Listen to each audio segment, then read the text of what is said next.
আসসালামু আলাইকুম। এইরকম একটা ফটো পারফেক্ট নুডলস কিন্তু আপনারা অতি সহজেই ঘরে তৈরি করতে পারবেন। তো চলেন কিভাবে রান্নাটা করব সেটা দেখে আসি। তো আমি এখানে ম্যাগি নুডলস নিয়ে নিয়েছি। কড়াইয়ে আমি পানি দিয়ে তারপরে হচ্ছে নুডলসটা আমি সিদ্ধ করে নিব। তো আমি এখানে 2 প্যাকেট নুডলস সিদ্ধ করে নিয়েছি। আর রান্নার জন্য যে উপকরণ লাগবে সব গুছিয়ে নিয়েছি। কড়াইয়ে তেল দিয়ে আমি রসুন কুচি একটু ভেজে নিয়েছি।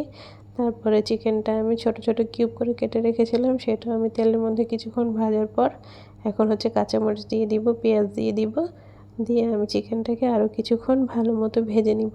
তো এটার মধ্যে আমি একটু লবণ, হলুদের গুঁড়ো, মরিচের গুঁড়ো আর সামান্য একটু আদা রসুন বাটা দিয়েছিলাম। তারপর এটাতে দিয়ে দিচ্ছি আমি টমেটো কুচি, গাজর কুচি আর হচ্ছে মটরশুঁটি, সব কিছু দিয়ে আমি কিছুক্ষণ এটাকে ভালো মতো রান্না করে নিব যতক্ষণ পর্যন্ত একটু নরম হয়ে আসবে। তারপরে এটাতে আমি ব্রকলি দিয়ে দিয়েছি, ক্যাপসিকাম দিয়ে দিয়েছি, দিয়ে আরও কিছুক্ষণ ভালো মতো নেড়েচেড়ে রান্না করে নিব।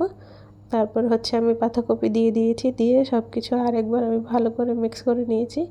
আর আগে থেকে সিদ্ধ করে রাখা নুডলস দিয়ে প্যাকেটের মশলা যে ছিল, তো আমি মশলাটা দিয়ে সব কিছু ভালো মতো একসাথে নেড়েচেড়ে মিক্স করে নিয়েছি। আর এই তো আমার নুডলসটা রেডি। দেখেন কত সুন্দর হয়েছে আর খেতে একদম অনেক মজা হয়েছিল।